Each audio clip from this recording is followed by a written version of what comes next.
Yeah.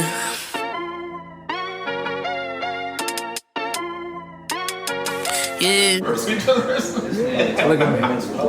Bench mob, they're speaking the facts that you wanna hear. They rep a jersey, the vision is clear. Diamonds glisten like a chandelier. You know what I'm here for, like Marshawn Lynch. At clutch time, we do not flinch. Real brothers, we do not switch. Hit home runs with the right pitch. Who run the city? What to do when they hating on you? I feel like Kobe 2010. I taking an L, all I need is a win. Business is business, you know how they go. You playing the seats, now it's time to grow. Tuning now, gotta be in the know. Showtime, bitch, my about to blow. I ain't seen from now. Miles, he was really.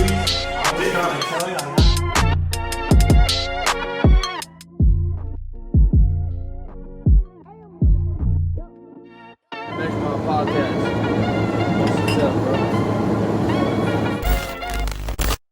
You're welcome back to another episode of the Bench Mob ENT podcast. We changed the name because we are more than sports and pop culture. We want to be able to talk about any and everything, and we don't want to be put into a box and just, all right, it has to be sports and pop culture. So you're going to see now a lot of different type of interviews, a lot of different topics, a lot of different things we'll be talking about. Everything from religion, relationships, money. I already saw a little taste of it with the money talk. We'll be talking about everything. My man just got married. World travel is back, but I'm gonna let him start off the intro. We doing something a little different today. So CJ Moneybags, take it over. Yeah, man. My man's Antonio don't get enough credit, man. So to the left of me, as y'all can see, we got Mr. Still Not Worried, Antonio Burnett. Antonio, how you doing tonight? Oh man, I'm great, man. Well, since I consider y'all family, the people that sit next to me, and the people that watch you guys. We don't have fans, we have family. I'm great, man. I just got promoted yesterday, salary job now, got benefits and everything like that. That's news to us. It just became official yesterday, so pay period start Monday. Check gonna be looking a little different, so I'm great over here. God good, you feel me? God is good. God is good. That's what we love to hear too. And then to the right of me, we got G Baby, Greg Sinsmere from one of the Oranges. Debate your mother, Sinsmere. One of the Oranges. Yes, and we just found out we going to Cabo too. So you know how we rock. You feel me? My man's Greg doing a little. I ain't gonna put your business all out there, but Greg's hooking us up in a few years, and we all good over here. So how's your night going? Oh yeah, 2023, we lit. That's a not so subtle hint that I'm doing something about my situation. But I'm good, bro. I'm good. I got a cut. You know, I was feeling like a little stagnant the way things is going right now. Fresh cut. So I dropped it down. Mirror. I'm sure I could tell you with the headphones on what's going on. Yo. But I'm good, bro. A line crispy too. Facts, bro. Yo. Hey, Kim, Holy Toledo, we gotta get you back on the show when he got a cut. This is Jalen Rose-esque right here. Jalen Rose-esque. What? Hey, shout out to Cuts by Russ then. We gonna tag him. Shout out to Cuts by Russ, because that's where I got my cuts from. Russ IL, that's my guy. Full disclosure. Best barber in Jersey. Full disclosure though. It's rare that he looked like this. It's real rare that he looked like. You might see this lineup like that once, twice a year. So we got to time it at the right time. Mute this mic, bro. Nah, but for real, we gonna get right into it. First episode is Bench Mob Entertainment. We're gonna get right into it with some baseball talk. Sitting this one out so my man Antonio can get involved with these takes. But fellas, second half of the MLB season, what teams do we think are gonna make a run the second half of the year? Who you seeing, Greg? Miles isn't here. Fatherhood. Y'all seen the movie on Netflix? He actually is, that in real life, fatherhood. Who are the teams that you see? Like, obviously, he's not here to defend them Yankees, but the Yankees are struggling. We've had discussions with him. It's injuries, he says, for them is why they're struggling. Mets are on top of the division. I'm going to ask you this. Do you think the Mets, we made it a poll, do you think the Mets are actually primed as one of the championship contenders, or are they just a playoff team? I think they're a playoff team that could be a championship contender. Yeah, I think they're primed to be one second half. I think they're going to go on a nice little run there and get hot. But the only reason why I think they could be a championship contender is because in baseball in October, nothing matters more than your pitching. And the Mets pitching staff is great, and they're going to get Carlos Carrasco back. People seem to forget about him, and Noah Syndergaard back. They're going to have legit 3 aces on their staff, including DeGrom, who's the GOAT. Like, he's just the greatest of all time. I ain't seen nobody better, and you can debate your mom about that. But like, you're going to have Carrasco, Syndergaard. You're going to that rotate, and then Stroman on the back end, who's if you have him as your 5-star, your rotation is crazy. Like, their rotation is amazing, and it's going to make their bullpen stronger too. So, yeah, I think the Mets are a real contender to win a championship for real. I think they're going to get in the playoffs, obviously. They're going to finish this thing out strong. Lindor's getting hot now. Brandon Nimmo's playing the best baseball of his career, leading off for the Mets. And he's the best homegrown prospect I've seen since David Wright. Legit, like they've had. He's been that good. His numbers aren't like going to jump off the page at you, but every time up, it's a very effective at bat, a walk or a single. He's a really good player. So, and I can wax poetic about the Mets forever, but I just think from top to bottom, this is the best Mets team I've seen in years. Do you think the Mets are going to trade for Chris Bryant? I know that's been rumored for a long time. Do you think they are, and do you think they even should? Like, do y'all need him? They're talking about dad about this all the time. My dad's not a big Chris Bryant fan. Some Mets fans don't want Chris Bryant. I'm of the mindset that if you can get Josh Donaldson for maybe less, you do that. You get the power, bat, you get the great defense. Jonathan VR has been good at third base for the Mets all year. He had a game where he had 2 home runs last week. He had 3 home runs in 2 games right before the All-Star break against the Pirates in that series. I don't know how I feel about I think Chris Bryant's incredibly talented. I think Steve Cohen has the capital to do it. He's not worried about paying Chris Bryant and paying Lindor and paying DeGrom when he has to give DeGrom the contract of the century.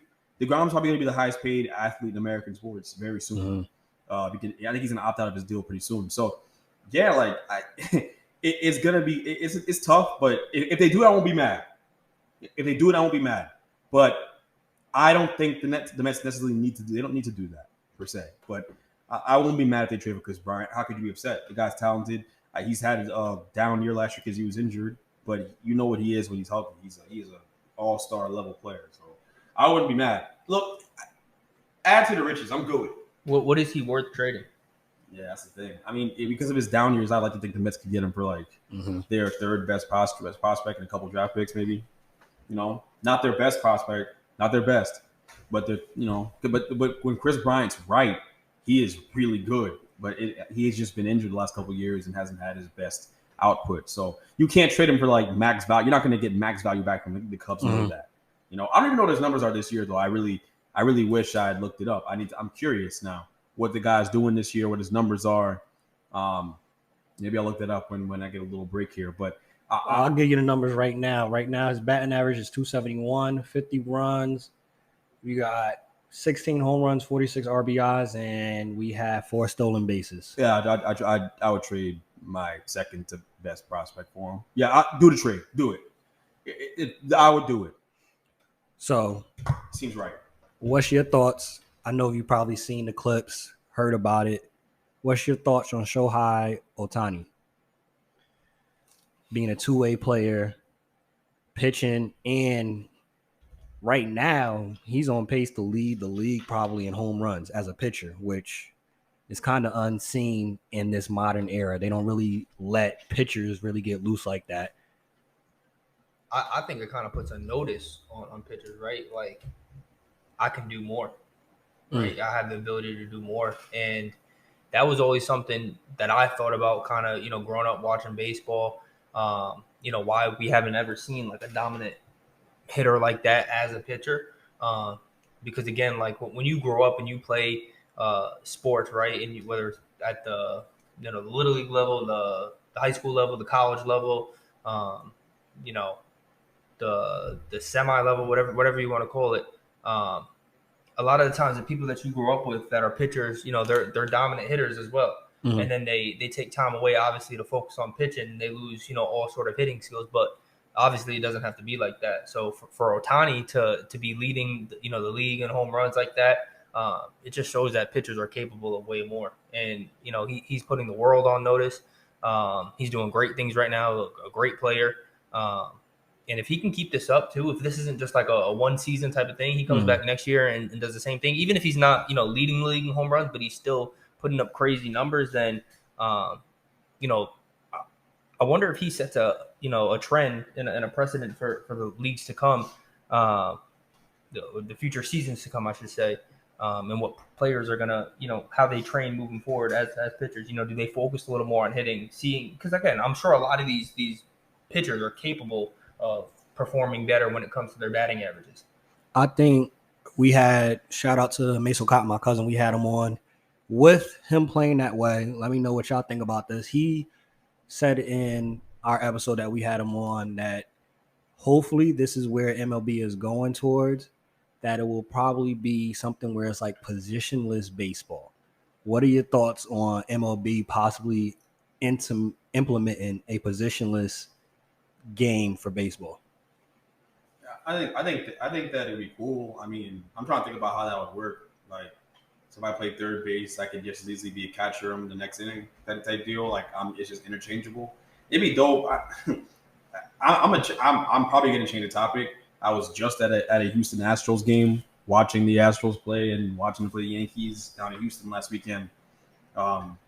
And they don't do anything to appeal to the black viewer. I just think that's their biggest problem. I mean, baseball could go positionless, sure. Like, what Ohtani's doing is incredible. He's a generational athlete. I don't think everybody can do that. That's very hard to do because when you're a pitcher, you can ask any pitcher, anybody who pitched at a high level, at some point you have to drop the bat because you have to focus on the craft of pitching. It's a craft. It's incredibly difficult to do that. And hitting is one of the hardest things. Hitting might be the hardest thing in sports to do. Is to hit a baseball throwing at 100 miles an hour. Like, so you usually have to pick one. That's what makes him special. I don't think that this is going to become a normal thing. I think we'll see other guys who will do it. I don't know that we'll see anyone do it this well. Hit and pitch this well, this effectively ever again. But I think we'll see guys that are going to be close in the future because I think he's going to inspire a new wave. But I just every time I think about the MLB and what the exciting things they have going on, all I can think to myself is, man, this sport would be a lot better if they appeal to young black viewers, and if they could appeal to get young black people to play this sport all over the country, because there's so many athletes. There's an athletic community they haven't even tapped into, and if they did, oh my God! Like, you think it's crazy now? Like, baseball could be in a different place. Baseball could be in a different place for real. A lot of the greatest baseball players of all time were black. Ken Griffey Jr., Barry Bonds. Say what you want about Barry Bonds. Before the steroids, he was a monster. So. Jackie Robinson. Hank Aaron. The list is very. Ken Griffey Jr. I say Ken Griffey Jr. already? Yep. Oh, okay. Ken Griffey Sr. I gotta say him twice. Whoa. I gotta say him twice. He was the GOAT. I gotta say it twice. For real. I'm talking about Babe Ruth and all that. Give me a break. But in all seriousness, like, they're missing out on this incredible community, man. Like, it would be MLB would be so much better for it. But I do think that a little bit. Conspiracy theory, Greg. I do think that a little bit of it is done on purpose. I think baseball's a game made of tradition. When I go to a baseball game, I hear them singing. I was at an Astros game. They all sang out to the bro. They wasn't even singing that at the Astros game. They were singing this other song in unison, bro. I'm sure people know it. Some people know it that listen to this podcast. I'm sure people are tapped in with that kind of stuff. I didn't know what they were singing, bro, but they were all singing. And me and my girl just sitting there looking at each other like, what is going on right now? Like, what is? Yeah, I was in Get Out. Yeah, it was like fresh out of Get Out, bro. Like, they don't try to appeal to. I did not hear outside of one player, Miles Straw from Houston Astros. He was the only person that had a hip hop intro. He had Gunna, and it stood out to me. It stood out to me and Ariana, like, we were watching it. That was it. His teammates probably looking at him crazy. That was the only splash of black culture that I saw at that baseball game. And I was there for 3 hours, and we only got through 5 innings of the game. I had to leave. I love baseball. I left early. I chose to go drive around Houston with my girl. Like, that's what we did. Like, baseball has a problem. Baseball is dying. I love baseball. Baseball is dying. They are dying because you're not only not reeling in young black people, you're not reeling in young white people anymore, bro. They can go other places. People's attention span is too short, bro. Like, it's hard. And I love baseball. Like, anyone who knows me knows I love baseball. But it's true. Like, it really is. Real quick, before we transition, Maz ain't here to defend his team. Yeah, Miles What's your thoughts so far on the Yankees? I'll let you close out this segment. I know you had some stuff, some choice words that you wanted to share on the Yankees, especially with how everybody was talking before the beginning of the season. Yankees going to be better than the Mets. The Mets are still a little brother, but the Mets right now are actually in a winning position to actually win the division, while the Yankees will probably be fighting for a wild card. If that. They're Miles really shouldn't have missed this show. But the Yankees they look incompetent. Like they're it's actually pretty sad, honestly. Like I when I went to go watch them play down in Houston, I mean that was the best showing I'd seen from them all year. You know, I think Garrett Cole had a game where he threw 129 pitches, threw a complete game. The game after the first game, the second game of the series, but they're just really inconsistent. And I was looking at the lineup, and I'm looking at the batting averages: 200, 250, 230. No one's hitting well. Aaron Judge is just getting hot. That's it. Everyone else is mediocre. They have a mediocre lineup. They're just not very good. That's the bottom line. So they're in a rebuild phase, which is kind of weird for the Yankees, right? They never rebuild. They kind of buy the way to things, white. The Yankees kind of embody white privilege. You know how that go. But yeah, they deserve it. It kind of reminds me of all these Mets teams I've seen over the years that have been very mediocre. I know what mediocre looks like. Okay, the Yankees are a mediocre baseball team. It's just the bottom line. They're wildly overrated. But or I don't know who's overrating them, but they're just not very good. So it's fun to watch. Honestly, I don't mind it. Miles is here. I know he'll mention injuries, so I'll speak on Miles' behalf. Injuries. Yeah, every team in the league deal with injuries. The Mets lost like half their roster, and they still were kicking butt. So I don't want to hear none of that. Injuries. I don't want to hear none of that. They're so good. They're so good. They should have been able to withstand the injuries like the Mets did. I think one of the things that's always mentioned with the Yankees is not having the best farm system. So that's because they go and trade for assets. But this is where I think, like you're saying, you can deal with injuries a little bit better when you have a better farm system. You could call somebody up like, hey, we need you for like 4 or 5 years. Whatever it is. So we're going to transition to cap or facts. First one with cap or facts. We've been talking about it in the chat. We've been sending stuff, to the chat. We've been talking about it. I've been seeing some people say it. So we're going to throw it out there. Cap or facts. This is definitely probably start another conversation from this one. Ezekiel Elliott will have a bigger comeback season than Saquon Barkley. Cap or facts? I love how you started the show with that, one of all things, bro. That's funny. Cap, obviously.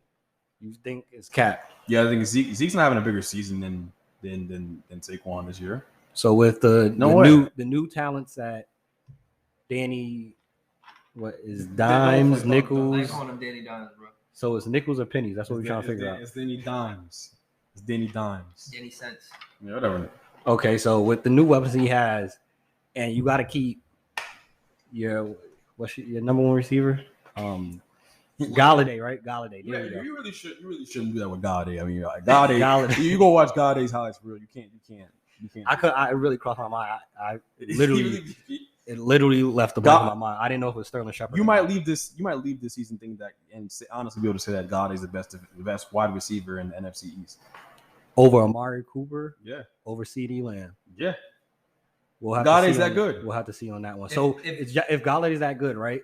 You got to give him attempts. You got to get him targets and stuff, right? For sure. So is that not going to then take away from possible? I think they're gonna run the ball to set up shots to Galladay, because Galladay, his game is intermediate routes to deep contested catches. That's his game, and he makes, when I say contested catches, I mean contested catches, like dudes hitting him as he's catching the ball. He is really physical. So he's not a burner. He's just a contested catch guy. He's Plaxico. Think Plaxico Burress. Like if you're a Giants fan, that's what he is. But honestly, and in Plax, I'm probably not doing Plax justice, but again, some of Galladay's highlights are ridiculous. Some of the catches he makes. So I'm excited. I won't even say nothing too crazy, too blasphemous, because I mess with all the Giants and all that. So I'm not gonna do that.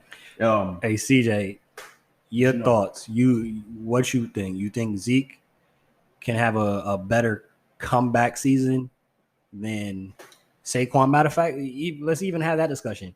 What would make? Are we just talking rushing yards? Are we talking the team aspect? Are we just talking individual? What are we talking about when we have the comeback season? All-purpose yards. If you're going to individualize it, it's all-purpose yards. You're going to individualize it, but because it's better for the Cowboys if Zeke is your focal point of your offense. We already know that.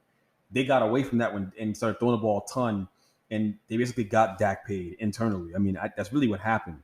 And I'm not saying Dak deserves the money he got. Sure, like I don't think that. I think Dak is overrated. I'm all for black people making their bread. I think Dak is overrated because I think when Dak plays good, above average football teams, he suddenly his level of play drops significantly, and it's all in the record there, right? And we talked about it on the show, and the stats are out there. Like I mean, we've run them off on the show before, but yeah, like so if they want to go back to that style of ground and pound with the Cowboys, then okay, fine. Maybe he does have a better year than Saquon. But Saquon's going to get a bunch of all-purpose yards too. Saquon not just getting the ball, running the ball. And he's a better pass catcher than Zeke. He just is. It's more natural for him. So I think the way the Giants are going to package and use him. Also, I will say this too. I think the Giants have a better coaching staff significantly than the Cowboys do. Mike McCarthy is just not very good. I think even Cowboys fans will admit that. I think Giants have a better coaching staff. I think Joe Judge is a really, really good coach. And I'm excited for the way you're going to see them use him. So that for all those reasons, I'm going Saquon Barkley is the guy. And it's not just I'm not because I'm a Giants fan. Genuinely, like if the Cowboys go back to their old ways, Zeke could very well have a better year than him. But I don't think they will. They're gonna Dak's gonna throw the ball a ton to CeeDee Lamb and all them guys. You said earlier in the chat, you said Zeke was gonna have more all-purpose yards, right? I did not say that. That was Miles. No, I did not say any such thing. I said Zeke looks good, and he does look good. And we can all agree that he looks good. He looks in shape. And we were talking about it today at work. He looks in shape for the first time in a long time. Say it again? It's his job looking shape. Does his job look in shape? It's his job looking shape. It's his job. He's supposed to look in shape. Absolutely. But I'm saying in the past, at this time, before the season started, he never came prepared look like this from what we saw. From the outside eye looking in, he's never looked like this, right? He's posting videos now. He just posted another one a few hours ago of him working out, making cuts and things like that. Anybody can work out. Anybody can make cuts and things like that. But at the same time, he looks like he's got his body in physical shape, that he's taking it serious. But so does Saquon, right? Saquon looks absolutely incredible. He looks huge. He looks like beast mode's coming back. And you said something that was interesting. You were talking about Saquon, a better pass catcher out of the backfield than Ezekiel Elliott, which I can agree with. But I also think in Zeke's defense, they've used Saquon in that capacity a lot more than they have Zeke due to the fact that the Giants didn't always have great weapons on the outside. When they got rid of OBJ and it was just Sterling Shepard and Darius Slayton, they depended on Saquon out of the backfield. Can you agree with that? I agree with that. I don't think that factors into who makes who a better pass catcher. I think that they don't use Zeke out of the backfield as much, in large part because he's just not as effective in that role. Like his route tree is limited. They just have him run little stick routes at the top and then stop, and a little check downs and let him stop. Right? You see Saquon run outs. You see Saquon run angle routes. Like you see him run like post routes. Like they let him out roam free, and then screen plays. Obviously, he's for every running back. But like I just think because it's all in the route tree. Saquon actually runs like legit wide receiver routes. Like, and he did it in college. Zeke did not do it in college. Right. Like just going back. Well, that's just not something that Ohio State does in general. I think they would if they with the personnel they would do it that way. I just think that wasn't Zeke's game. Zeke's a power runner. He's a classic power runner, and that's okay. He's damn good at it, but he's not as good as Saquon at it. No, and I think that's going to play a role in who's have a better season because again, Saquon's going to have a lot of all-purpose yards. The Giants are going to be very hard to guard. When you factor in Saquon in the pass game, as long as Daniel Jones can stay clean and has time, they should be carving teams up. It's gonna be fun. I just hope they don't overuse Saquon early on in the season. I don't think they will. And just try to you say that, and then you see how good he is first game. You're like, oh wow, he looks like the old Saquon again. And then you just overfeed him, and then he goes ahead and gets another injury. But 100 plus yards game one, and the next thing you know, in total, he's gonna have like 50 targets. 25, 30 rush attempts. They're going to be trying to throw it. That's the thing where it. I don't think it'll happen. I think in years past It shouldn't, but it's definitely happened in years past, and that's where it's a concern. Like, hopefully that doesn't happen. Like, all right, we see him back. That's what I'm saying. Like, there's no need to do that now, which what Chris was alluding to. Now that y'all have some weapons, there's no need that we should be seeing 26 rush attempts and 12 catches for Saquon. No need. It should be spread out, like you said. Use Saquon for the play action to Galladay. Get Saquon his touches. Get him comfortable early on. Open up the passing game, and you also got to remember that in Saquon's first couple of years in the league, they were stacking the box. They can't do that anymore. Like Saquon's rookie season where he had 1,400 all-purpose yards came against stacked boxes. Like, was that Eli? That was Eli throwing the ball here. Oh yeah, that makes sense. So, yo, in all seriousness, like, yo, you can't. You're gonna need to see a much better version of a player because you got Tony to stretch the field. Kadarius Tony, the rookie that is drafted. You're gonna have Kyle Rudolph, a big red zone target. Evan Ingram, I think he's having a big year. I think he's gonna play a lot better than he did because it's gonna be less pressure. Slayton, Shepard, Galladay. The field's gonna be spread. So I think he's gonna have a really big year because of that. Next one, Kappa Facts. Next one for Kappa Facts. We didn't get to talk about this because we were out of town. We were on vacations. We were in another country. Who's in another country? You. First of all, Hawaii's a state. Oh, right. Y'all got to check these boys, look, man. He said Hawaii, but some of them beaches then look, they look a little foreign with some of them beaches. Sha'Carri Richardson. I thought he was on Bora Bora or something. Sha'Carri Richardson should be able to run in the Olympics. Kappa Facts. Facts. Cap. You don't think so? No, broke the rules, bro. Is that simple? I think the rule is just stupid. The rule is stupid, but at the end of the day, it's still the rule. You knew you couldn't smoke weed. Same thing. Let's put it into football. What's my man? Josh Gordon, Flash Gordon. You know you can't smoke. Just applied to be reinstated a few weeks ago. Yeah, you know you can't smoke. Now, if you get caught smoking, you got to pay the repercussions for it. Now, of course, yes, we can. That's life in general. We all say the human card. Yes, we are human. I completely agree. She's human. She had the right to. I don't have an issue with her smoking.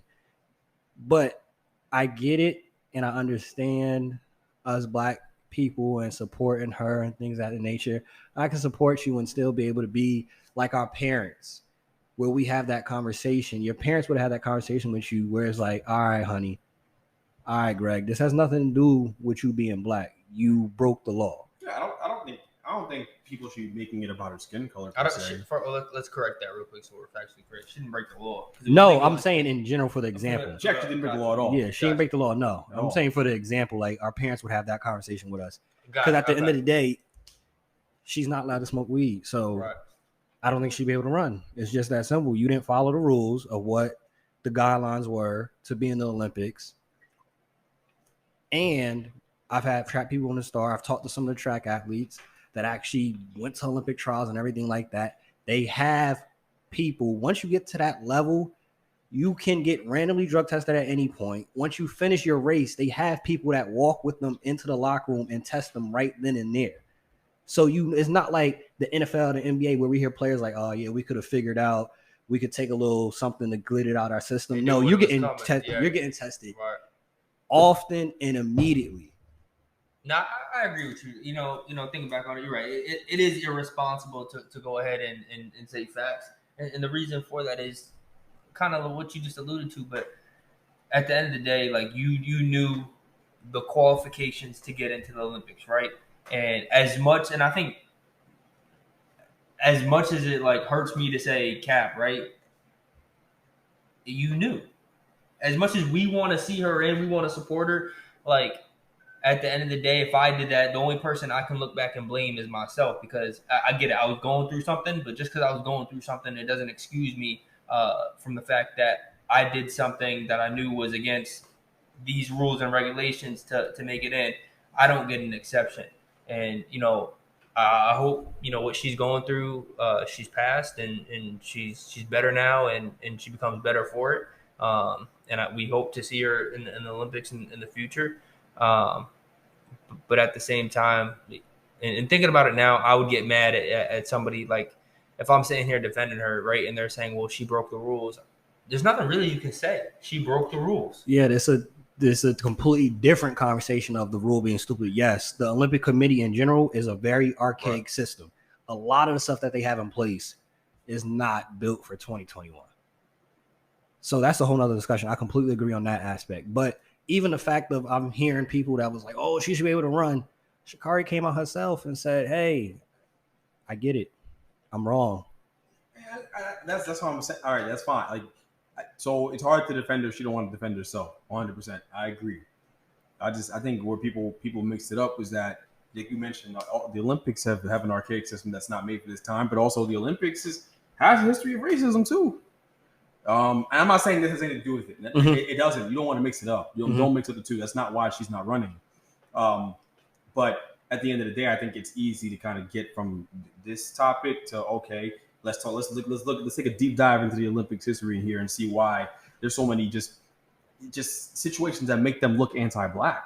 Right? Oh yeah, I think this is a topic that springboards you into exactly, and that's what happened though. She was just the vessel that got us there. Yo, the fact that they was talking about Afro athletes can't wear swim caps. In my head, I was just thinking that I was going to say it. Now that I have a complete issue with. That's literally, you didn't say it in your statement, but you're saying, hey, you black people. Don't be in our pools if you're black. Don't be in our pools. That's it. Because elite athletes don't need to wear swim caps. What? So basically, you cannot be an elite swimmer if you are black. We know who we're ruling out here. Okay, because we know who has afros. That's what I'm saying. So it's very easy to get from Sha'Carri to that. It just is. So Sha'Carri was wrong. Yes. I don't know. No Karens with afros. I'm saying. So that's my point. Like, it's just very easy to get from here to there, and I think that's what happened with the Sha'Carri thing. I think she's just what got us to that conversation, and that's fine. I know she's wrong. I say cap because the rule is dumb. Mm-hmm. You're legalizing it in so many different states. It's turning, so it's it's very ridiculous. But staying with that Olympic theme, cap or facts, the world is actually catching up to USA basketball, men's basketball, because the women ain't having no problems. Cap or facts? I think it's somewhere in between, because I think the world's getting better at basketball. I think basketball's in the best place it's ever been. I think you have Luka Doncic coming out of Slovenia, and he's one of the best basketball players in the world, honestly. And you saw what he did. He got him there by himself to the Olympics. But at the same time, I'm gonna give the USA a little bit of a break. The NBA season just ended for a lot of these guys. I was listening to KD talk about it. He's like, this is kind of set up for us to lose if you think about it. You're throwing us together. A lot of us just got an intense playoff series. Even Brad Beal, if we want to talk about them being bounced in the first round, that's not that long of a break. Pretty going to play. And he's not playing in it now. And yeah, well, because he don't want to get the vaccine. It's a whole different conversation. But yeah, like that it's hard. It's very hard to just be like, the USA is not the same old USA. We also don't put our best players out there. Right. We also don't put our best players out there. I mean, yes, KD, yes, but would Zach LaVine qualify as a USA basketball player if all things were equal? If we could get the best 12 players in the world in the US? I love Zach LaVine. Zach LaVine's amazing, by the way. But I don't think Zach's making the cut. I don't think Kevin. I know Kevin Love's not making the cut. Not at this point in his career. Not at this point in his career. You know what I'm saying? Like, it's very hard. It's very hard. If you get guys like Bron to play, Steph Curry to play, this thing looks a lot different, man. And so it's hard. The world's getting better, but I want to pump the brakes because I still think they can win gold. I really do. Like you said, it's early too, and at the same time, like they fresh off of an intense, rigorous season. Not even the fact that they're fresh off in it. Yes, agree with that. But at the same time, this is normally the time where their bodies are resting. This is normally the time where they give their bodies a break. These players have routines that they do in the off season that doesn't involve what they're doing now. It doesn't involve all this conditioning, keeping their bodies in shape, being physically ready for this long. Again, they didn't have that time to rest because, again, they probably maybe took a week off, maybe a week or two off, and then got right back into physically training, making sure that they were ready for this. Maybe some of their bodies are just tired. And like you brought up a great point. The U.S. doesn't put their best players forward, period. They don't. you don't. You name 2 players, Steph and Braun. That change everything. Exactly. If they play, everything changes. Do you think this is a question of there may not being pride anymore in USA basketball? Yeah, I think so. Because it's like it's kind of damned if you, damned if you don't. They have no choice when it comes to USA men's basketball and USA women's basketball. But like I said, they're not having any issues as of yet. They have no choice but to come home with gold. Yeah. Anything less than that is a failure for USA men's basketball. Don't get me wrong. The world is catching up. The AAU system, there's a lot less teaching going on in grassroots basketball in America than there is in Europe. In Europe, they're learning how to play the game. It's a lot different. It really is. A lot of them becoming pros too at 12, 13 years old. Yeah, man. And they just have their footwork down early. They can finish with both hands. Things that seem simple, their base of fundamentals is much stronger than that of American players. American players, a lot of times, are very athletic. They're very athletic. They're gifted, and what they lack in skill, they make up for in athleticism. But what I always tell people at the end of the day is skill will win. Skill will win at the end of the day, but to an extent, because the athleticism has to be close. I don't think that these other countries have bridged the gap from an athleticism standpoint. Not all of them. Nigeria obviously did, and that's why they could win. Nigeria, though, the thing that Nigeria did that was smart, though, it's a lot of NBA players on that squad. Oh, for sure. And that's the thing. That's where I'm saying the world's catching up in the sense that they're producing more NBA players overseas. That's why Slovenia can be in going to Tokyo, because they got Luka Doncic. Like that's the last 2 MVPs have not been from America. International. Jokic, not from America. Giannis, we already know the vibes with that. And we gonna get on that because I don't like how you've been talking on Giannis' name, bro. Because Giannis, I don't like. I do not like how you've been talking on Giannis' name. Don't even get me there, because we get there, this show's not gonna go the way you want it to go. All I'm saying is the U.S. I think they're fine. I just think that it's a blend of things. There's other factors into why they haven't gotten off to a hot start. I still think they're gonna win gold. I still think they win gold. I just don't like this roster. No. I said it from the rip. Brad Beal, they replaced him, I think. Yeah, they're talking about replacing him with Christian Wood. I don't. Christian Wood's like that, but I don't like that pickup either. I think what they need more of is actually. I would have liked to see a Jared Allen, DeAndre Jordan, a Dwight Howard, one of those, a big like that's going to defend the rim. Draymond plays defense. He can guard bigs, whatever. Cool, great. We in a situation when Kevin Love is on the court. I'm telling you, the Gasol brothers will look like they did 4 years ago. They eat barbecue chicken. Kevin Love down there supposed to defend our rim. Kevin Love, has he even averaged a block in any season? Kevin Love's a future Brooklyn Net. Cool, great. Future Brooklyn Net. Cool, great. Whatever y'all got to do. Space the floor. Whatever y'all got to do. Space the floor, Kyrie, KD. And whatever. And Harden, right? Hey, sometimes we're so rich, I forget sometimes how rich we are. Yeah, just make sure he not doing what he did during the season. Throwing the ball in the court. Yeah, that won't happen. Throwing that attitude. He's trying to get out of there. He's trying to get. So watch when Kevin Love comes to the Nets, and look how much better he is, because he's doing exactly what Blake Griffin did in Detroit, not dunking on purpose. Joakim Noah said it best. Ain't nothing there in Cleveland, man. Facts. Bucks Suns. It's tied up 2-2. Who wins this series? Are we changing any of our perspectives? I know you said Suns from day one. You said it was no chance. Do you think the Bucks can win this series? I think they can win the series. I don't think they will. I think if Chris Paul obviously had a rough game 4. That's why they're not 3-1. It's Chris Paul's fault individually. Yes. If Chris Paul turns it on, Chris Paul played better than he did. Right. If Chris Paul, I'm gonna throw a stat out there. I think one thing that we forgetting though, he said before game 1 of the finals period, he's dealing with a hand injury with his wrist. Throw this stat out there to just show how much CP3 is not himself.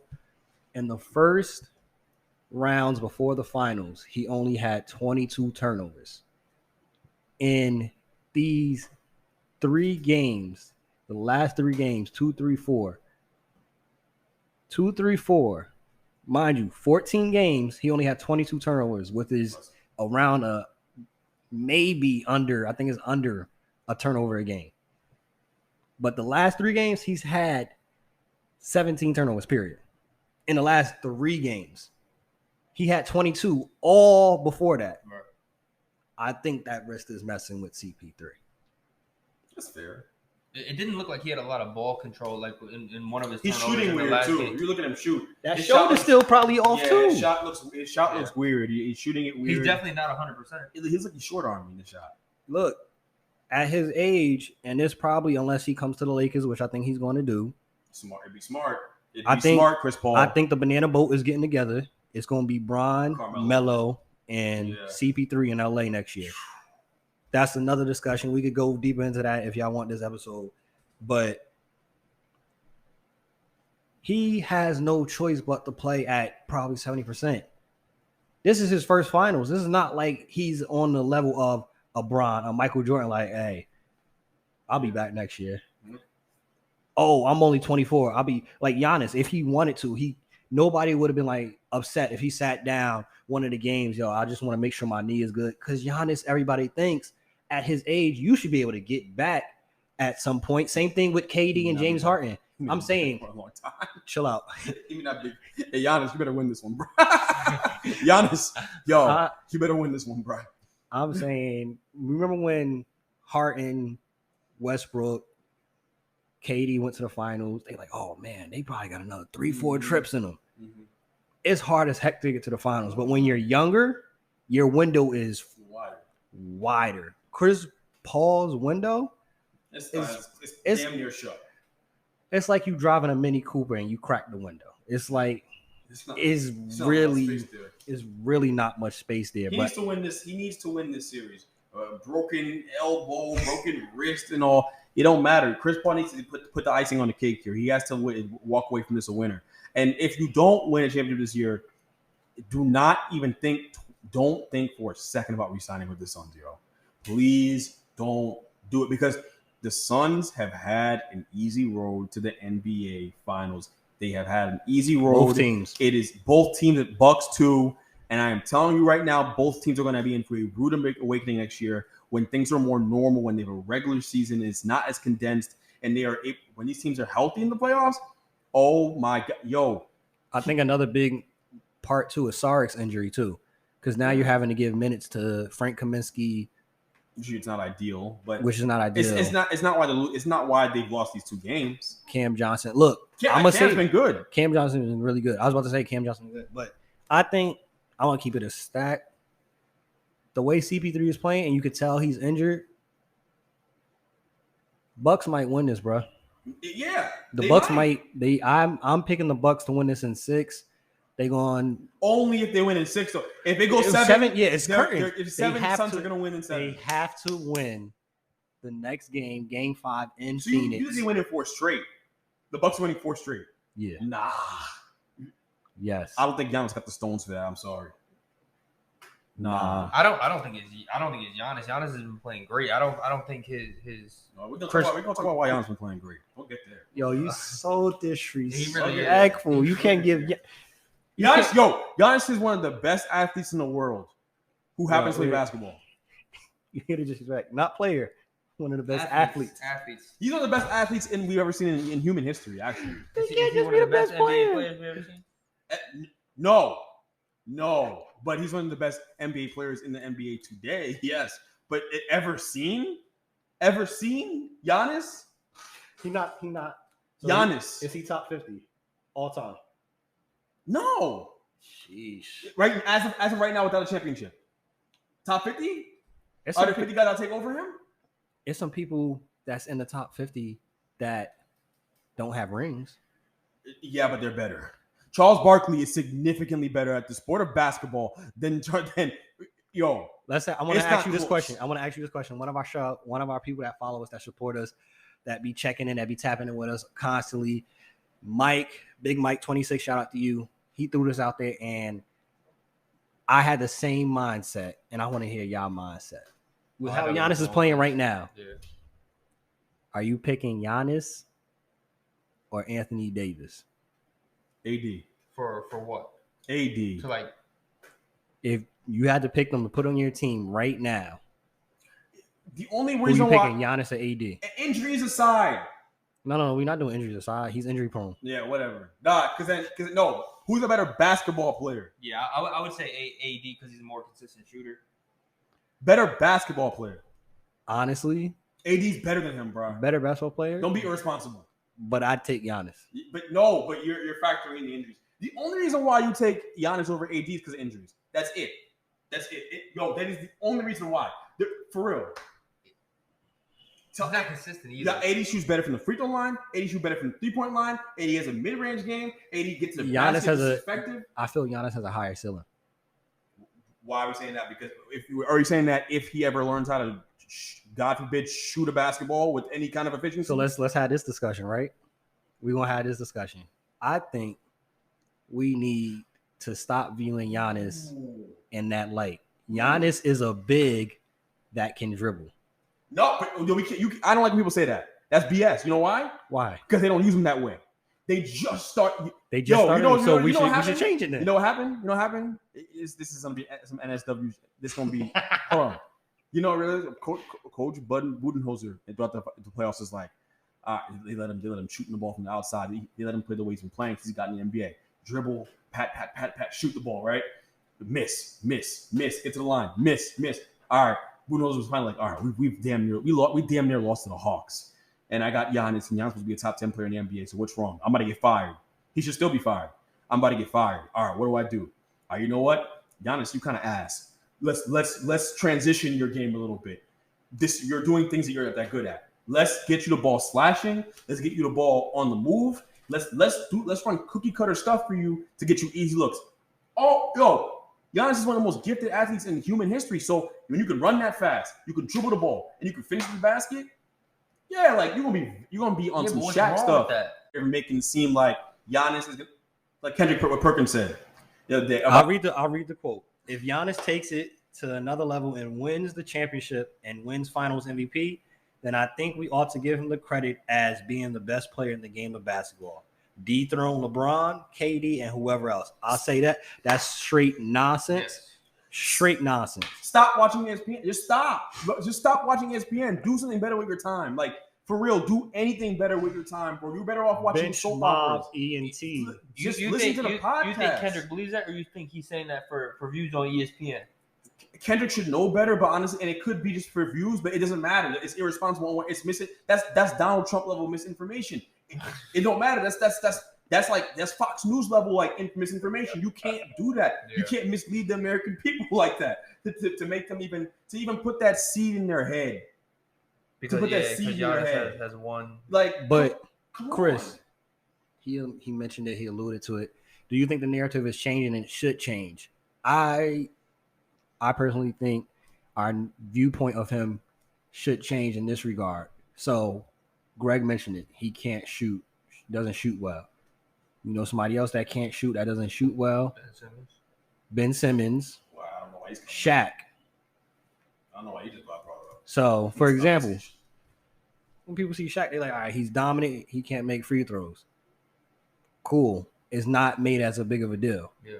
People view Giannis as a wing player. And it's like, as a wing, as a guard, you know you need to be able to make free throws. Maybe we need to start looking at him more as a power forward center. Then Giannis can't initiate your offense then. Let CJ give his opinion. Pipe down over there. No, don't tell you that. Pipe down. Let me hear what you're gonna say. Pipe down over there. Please, we heard enough. We heard enough from Hot Texans the Giants aficionado over there. Yeah. For Shaq, I don't like that comparison because Shaq wasn't the one that was bringing the ball up, right? Shaq was a guy that was in the paint, and that was essentially his role. So if he was missing free throws as a big man, like a lot of big men miss free throws, but for Giannis is your guard. Giannis is the one, like Greg said, officiating your offense, and he's bringing the ball. He's your go-to scorer. He's your go-to guy. So for him not to be able to shoot the ball, that's detrimental to your team. So let's say Coach Bud transitions these last couple games, he ain't been setting up the offense, which Greg alluded to. Yeah. If they transition his game to that where he actually is more of just in the post and back to the basket, can we then view him as a center? And then does that change the narrative? Like, do you think he needs to do that for his career to change the narrative? If we have a bigger sample size where they consistently use him like that, yes. Change it. If he's doing that for a whole season, change it. You got to change it because if you can't consider him a guard anymore if he's not playing the guard position. I think for the best of his career is what I'm saying. That's what they need to do. He's been way more effective and even more dominant being down there in the post, which is not a problem either. If that's I think that's where he belongs. Exactly, and if that they're figuring that out now when he's still young, change it for the better, right? Let's say they do that. Let's say they do that and everything goes perfectly and he has a season where he shoots like 70% from the field. I think you'll see something like Zion. Yeah, he would have some Zion type numbers. Okay, let's say he does that. All right, cool. Is he top 5 in the NBA because of that? But that's changing the whole conversation. We're just saying no, it's not changing the conversation. He's not top 5 big. This is where this. I like that. That means nothing, and he knows that. That means absolutely nothing. But because yo, and he know that. So he's really on my side here because it is not changing something. Because the whole point of this conversation is that the narrative around him is changing, and people are getting ready to catapult him into a conversation with guys Who's like your top LeBron. 5? By the way, who would be your top 5? What right now? Yeah, in the league right now. I'm going Bron. Okay. Curry, of course. KD, of course. Makes sense. The top 5 is a little murky now. I still think when AD is right, he's one of the best players in basketball. AD, and then I'm sure you'll probably put Harden in that 5. I think AD and then Harden. I think when AD's right, he's a top 5 player. So I would say this then: if we get him a full season down there, right, based off your top 5 list. Get him down there full season. He's shooting above 65% from the field. Crazy numbers like that. Zion-like numbers. He's effective. He's dominant as he's doing. And one thing which you mentioned, Ben Simmons, I love about Giannis, though, he got cojones and has been actually shooting really, for his standards, he's been shooting really well from the free throw line, actually, like, during the finals. He made like, the right stuff to God. He's definitely been approved this finals with regarding his free throw percentage, and he actually isn't scared to take it like some other players. If he plays the way he's playing in his finals all next season, and we got a regular schedule too, 82 games, he's in my top 5 then. I don't put over Luka. I'm saying based off your list, I'd take AD out and put Giannis there. He's not better than AD. He's not better because AD gonna have a healthy season next year, and then the conversation will be different. And I know for you it won't be because you're stuck with the injury thing, and that's fair. I'm not saying that's not fair. Availability matters. I get it, but AD is significantly better at this. I think AD is more skilled. AD is just so much better at basketball than Giannis. It's not even funny. It's not even funny, bro. Like he is so much better. He's just so much more skilled. Like there's so much more. I don't have fun watching Giannis play basketball. Yo. I really don't enjoy watching him. I don't enjoy this man taking the ball and running into grown men as fast as he can, hoping for the best. Did you enjoy watching Shaq play? Yeah, but it's not the same. I'm saying if they transition him where he's in the post mainly, he would be more enjoyable to watch, I think, because you're not just watching him run into guys. Yo, he really was making himself easy to guard in the playoffs earlier on. Like he was just running into set defense repeatedly, hoping for the best. He plays basketball. He like a dude who wear black Air Force Ones. Like that's how he plays the game. As he said, the Giannis wall. Going to the Suns, though, one of the narratives that's out there that came up earlier in the playoffs and whatnot. Speaking of narratives and people coming out with stuff, especially on ESPN, Devin Booker is the next Kobe Bryant. Are you subscribing to that? I'm not subscribing to it, but I will say this: when I was watching his highlights from Game 4 and watching him play, he was doing a lot of Kobe Bryant-esque moves. His baseline jumper, where he did the double pump fake and then faded away, it looked like replica of what Kobe Bryant used to do. And there were a lot of other moves that he did in the paint like that.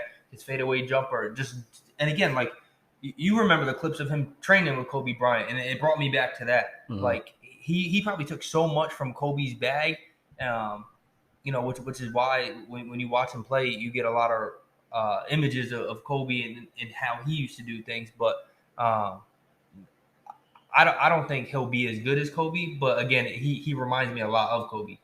And Greg, you tell me if you off on this one. I'd go more with Jason Tatum. I subscribe more to Jason Tatum being closer to Kobe or the next Kobe-esque player. We see flashes, as Chris just said, of Kobe's game in the Book's game, but that's he worked out with him. I think Jason Tatum is the next closest thing to Kobe. It's like that. It's that conversation where it was like when Kobe was here. I think he's the next closest thing to MJ. We're gonna have these comparisons, of course, and nobody more than likely is gonna get to that point. Nobody. You have it 50-50. Some people believe Kobe got to MJ's level. Some people don't. I don't think anybody will get to Kobe's level, but I think the person that is more accurate to have this debate with going on for the rest of their career is Jason Tatum than Devin Booker. Yeah, I can see that too. Yesterday, me and my brother was talking about who's better between Jason Tatum and Booker, and Jason Tatum is different. It's just a damn shame that Boston has him. That bag is different. Very deep, and it really is similar because he has it out the post like Kobe, and he's so much he's taller than Kobe was, and man, God rest Kobe's soul.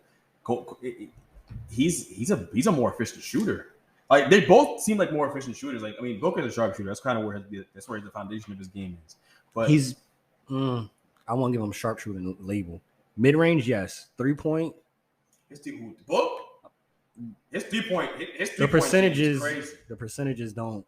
He's a high volume shooter. That's why I think that based on the number of shots he takes, I mean, you can't be Steph, but he is. That's when he started in Kentucky. That's when when he's getting recruited in high school. He was a sharp shooting guard. Mid range, I give him that. 3-point. College fine, but you know the college 3-point is not the same as the NBA 3-point. I know, and that's a fair point. I mean, I think that Tatum is probably is more like Kobe than Book, but Book has that Kobe.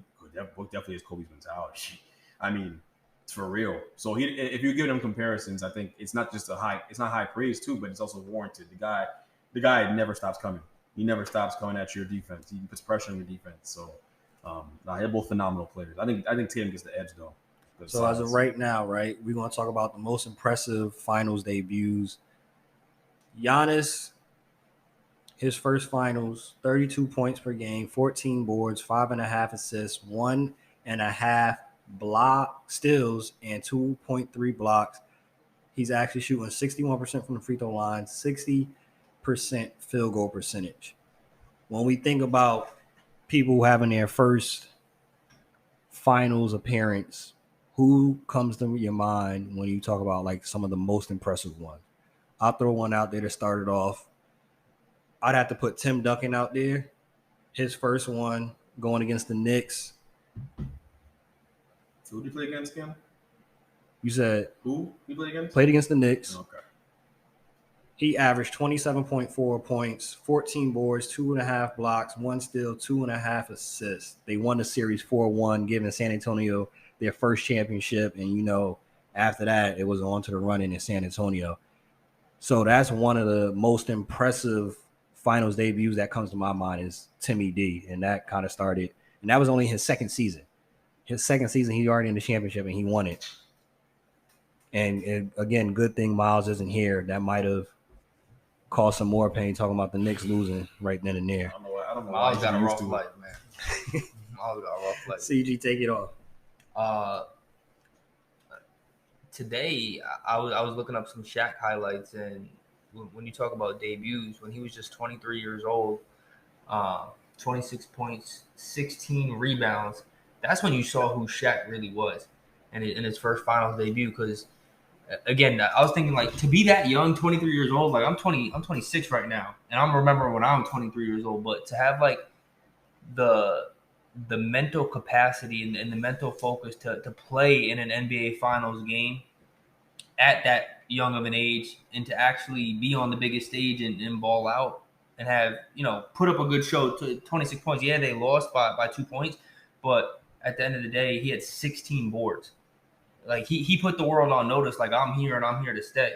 And that's kind of how I think that's one of the reasons, he made a name for himself. G baby. I mean, for me, Allen Iverson's an easy answer. Allen Iverson is an easy answer. I think what he did against the Lakers, carrying them and even winning a game against them with that roster,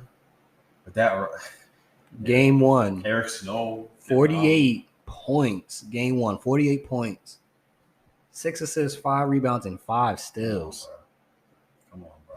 Yeah, 5 steals is what really, Come on. He separates averaged him. He averaged dang near 2 steals for that whole series, 35 points, 5 boards, and 3.8 assists. Yeah. I think he should have averaged 0 assists that series with that roster. Yeah. I'm not passing to none of y'all. Who are you passing it to? I'm not passing to none of y'all. Yeah. Come on, Tommy.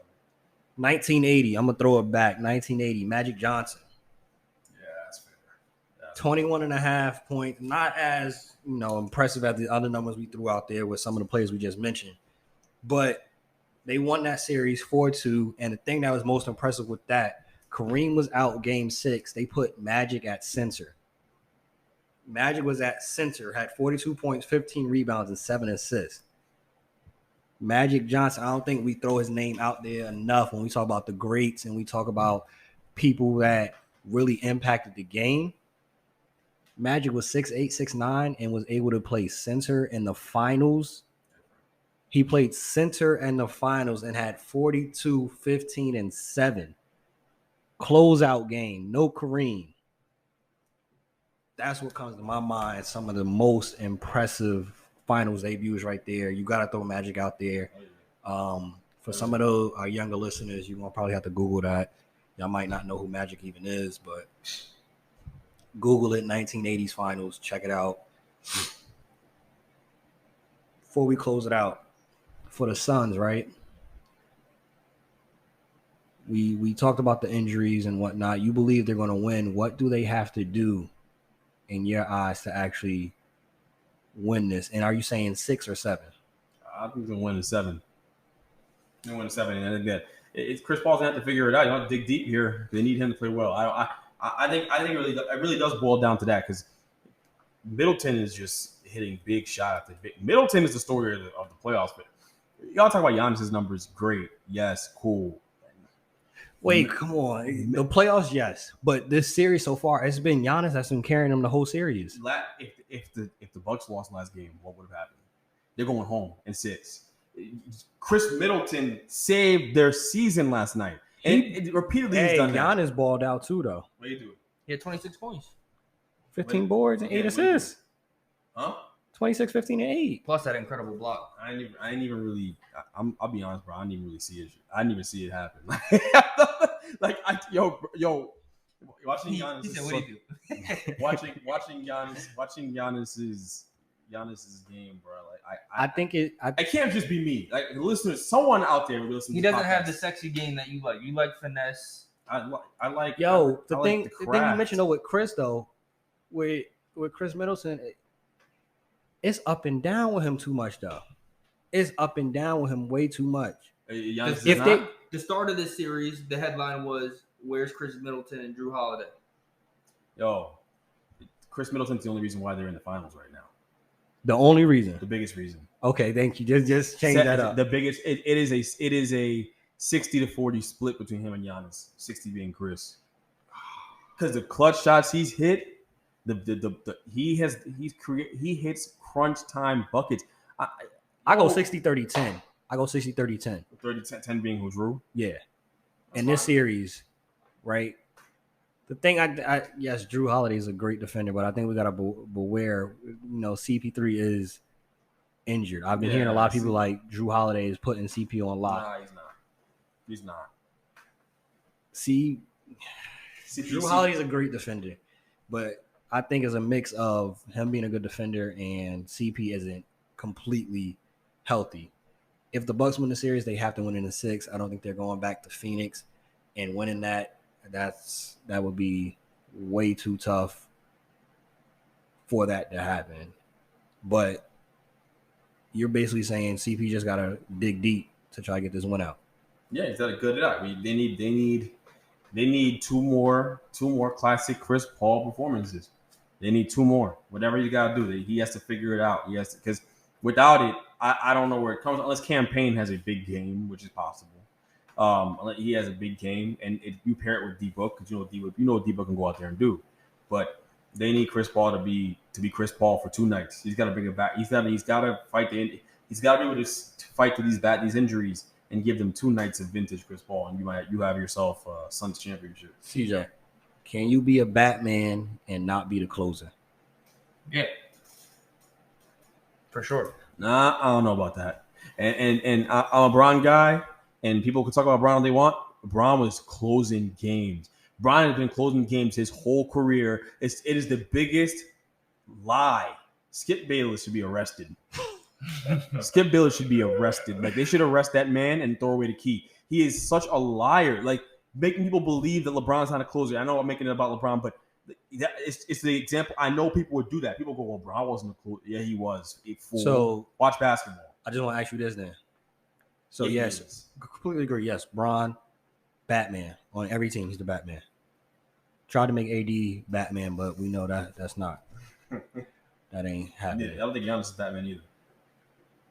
Shaq, Kobe, who was Batman on that team? I think Because look. I think Kobe If took him home. we're going with his logic of you have to be Batman and closer, said closer. Many would say Shaq was the Batman, but he wasn't the closer. Shaq wasn't Batman because Shaq couldn't close games. So That's what he's saying. Batman has to be the closer also in your eyes. Yes. Which is why Giannis isn't. You have to at least have the ability to be a closer. Yes, I have to be able to rely on you to be considered Batman. Yes, to get to when the ball's in your hands, you cannot be a pattern player. You know, Giannis is a pattern player. So I'm gonna leave y'all with this. Giannis is a pattern player. There's 2 different types of players in the NBA. There's pattern players, and there's guys in the NBA who are ISO guys and can get it off of like a screen and pin down. You can draw stuff up for them, but also they're gonna go create. Again, set defense, they're gonna get their own. These 2 guys I'm about to name, both of them fully healthy, playing well. Chris Paul, Devin Booker, who's Batman? Right now, are they both Batman? Right now it's D Book. Fully healthy, both. Both of them fully healthy. CP, we know what CP's history is. We know what the record books say. I think they both are capable of being Batman type dudes. I think because Chris Paul's playmaking ability, I mean, you got to give it to him because he's gonna get guys open shots. But and he's gonna create points for his teammates. And D Book isn't a bad passer, but he's not. He's not his first option. Is Shaq was the Batman in your eyes, or Shaq was the Robin? Shaq was Robin, and he hates it. Who hates it? Shaq. Yeah, I think Kobe was the Batman just because of what he could do. I'll say this, and we could end off right here. Shaq was the Batman. Kobe was the closer. I think you could be Batman and not be the closer because I think Shaq was Batman, most dominant. We look at Kobe's first finals. I was looking at that today. Shaq fouled out. He had a huge 8 points in that overtime game, 28 points that game before the series. Kobe averaged 15 his first finals. Of course, we know he progressed after that. But that series, Shaq averaged 38, 16, and 4. Shaq was the Batman. Kobe, rest in peace, once Shaq left, became Batman, but he was the closer. I think where they butted heads, Shaq wanted to be all of it. Mm-hmm. And you had the debates going on. I wasn't old enough to be watching First Take during that time, but I'm very confident the conversations was, no, Kobe's the man. Shaq's the man. Shaq wanted to be the man. But I think they discussed it on their show, whatever. When you look back at it, and you see this with a lot of teams, if your most dominant and your best player is a big, a la Philly, Embiid's the Batman, but Embiid can never close. Why? Embiid can't create his own shot. Embiid can only be but so creative. This is why you lack with create a shot. This is what lacks in Philly. They don't have a closer. Milwaukee, Giannis is Batman. Chris Middleton is the closer. Lakers, Shaq was Batman. Kobe was the closer. It's just that simple. Oh, no, bro. Y'all know the vibes. If you stay ready, you ain't got to get ready. And on the Bench Mob ENT, we always ready. We out. Peace. Peace.